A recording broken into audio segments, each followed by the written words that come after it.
Salut, dans cette vidéo je te propose la visite de deux villes siciliennes, mon grand coup de cœur la ville de Syracuse et Catane. Syracuse est située près de la pointe sud-est de la Sicile, au bord de la mer Ionienne.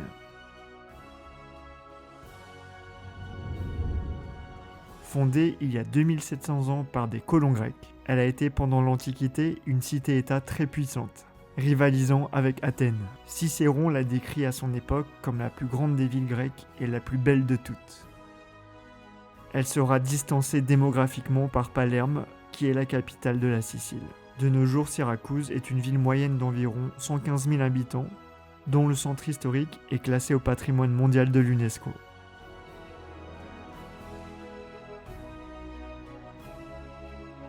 Elle a donné naissance au célèbre mathématicien Archimède.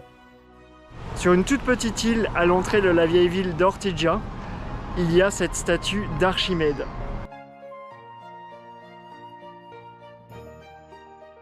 Selon la légende, Archimède aurait créé des immenses miroirs pour refléter les rayons du soleil, pour brûler et détruire les navires ennemis.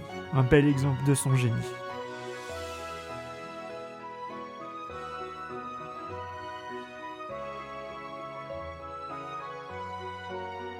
Et voici l'un des plus vieux temples grecs de toute la Sicile, le temple d'Apollon, qui vous accueille à l'entrée de la vieille ville de Syracuse.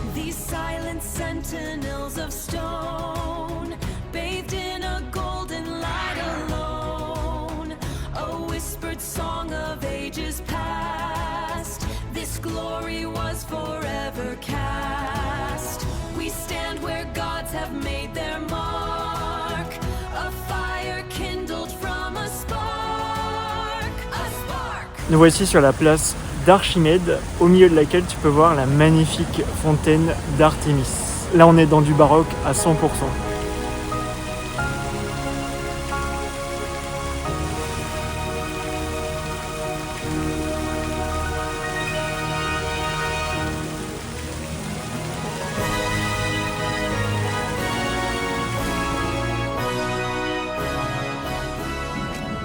Je vais essayer un cannello.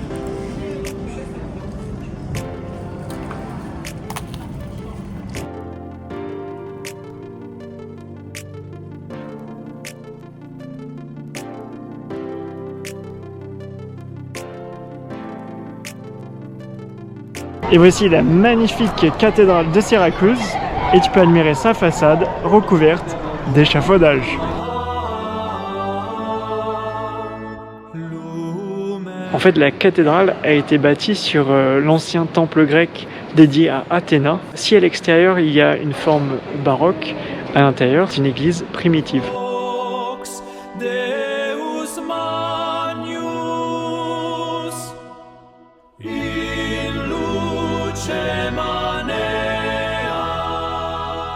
J'avais très envie de visiter l'église Sainte Lucia de Syracuse, mais elle est fermée tous les lundis.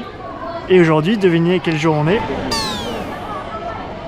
À l'intérieur, il y a une peinture du grand maître italien, le Caravage. Pietra antica, un velo di malinconia, l'eco del mare, la sua melodia. Ortygia, il tuo cuore batte ancora, fra storia e sogno nasce una nuova aurora. Siracusa. Au niveau de la fontaine d'Aretusa, on peut voir des papyrus.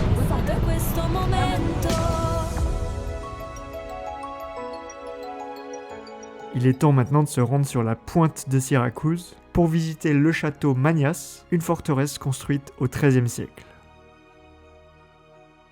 Juste à côté, on va trouver une statue d'Icare qui a été faite par le même artiste qui avait fait la statue d'Icare allongée devant le temple d'Agrigente, si vous vous souvenez bien.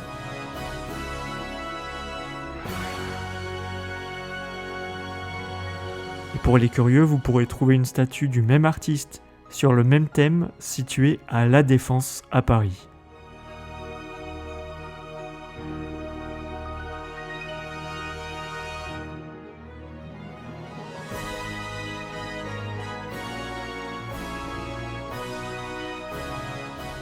Nous allons visiter la ville de Catane, qui est la deuxième plus grande ville de la Sicile.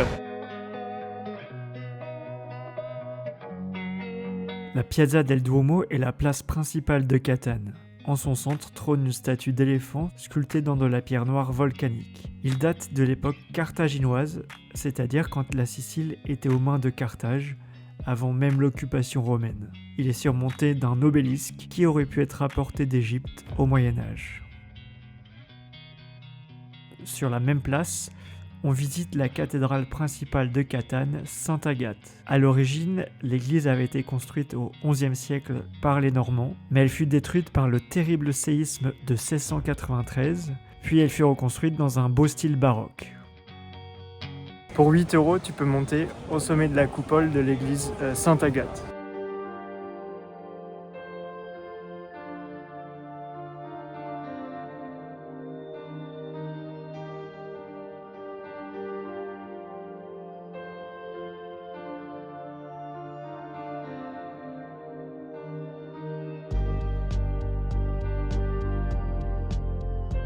La Via Etna est le principal artère commerçant de la ville.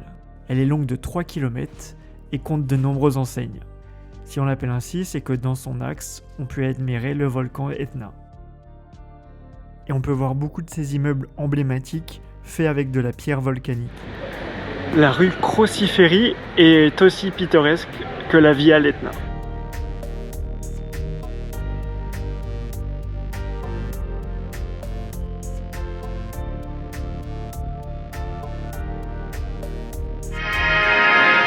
Et voici la maison où est né le célèbre compositeur Bellini.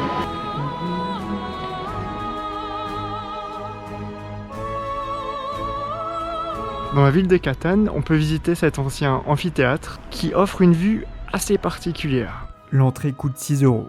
Il est caché au milieu d'un quartier du 19e siècle et témoigne d'époques lointaines. Le théâtre fut construit au 1er siècle de notre ère. Il a été conçu pour accueillir environ 7000 spectateurs. Ses escaliers ont été faits de pierre de lave.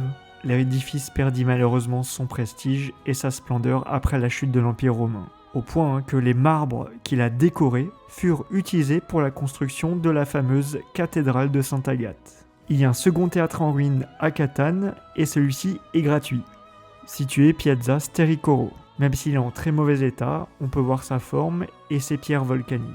D'ailleurs, c'est le plus grand de Sicile puisqu'il pouvait accueillir 20 000 spectateurs. Il est aussi intéressant de visiter cette église dans laquelle tu peux voir la pierre dans laquelle Sainte Agathe a été jetée et martyrisée.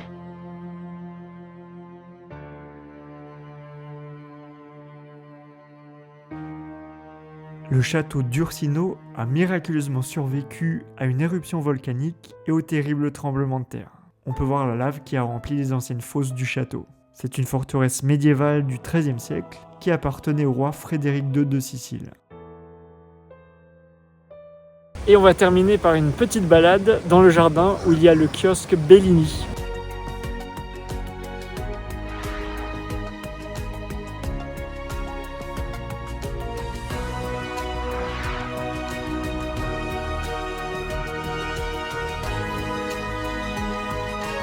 Et voilà, cette vidéo s'achève maintenant. J'espère que ce contenu t'a plu et je te dis à très bientôt pour une nouvelle destination. Ciao ciao.